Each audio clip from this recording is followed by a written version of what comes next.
I wrote the book for many reasons, but here's one. I wrote this for my son's generation, the rising generation of magnificent, vigorous young men of God who are wondering, why am I stuck here in this porn issue? And I wrote it because I owe you.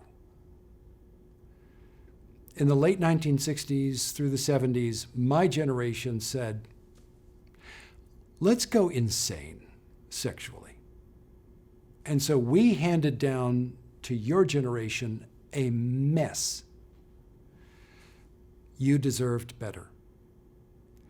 And you don't want to hand on to the next generation more mess.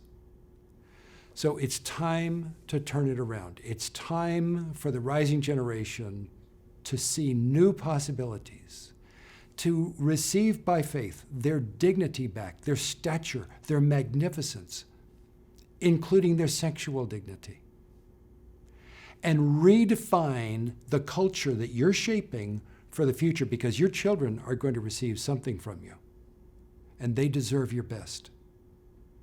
So this is my way of saying, I'm sorry for what we handed down to you, and you can turn this around. You can starve the beast, the porn industry.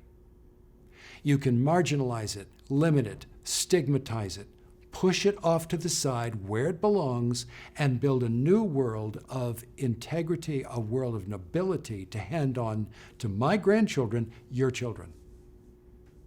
That's worth living for. That's worth sacrificing for. And now is the time.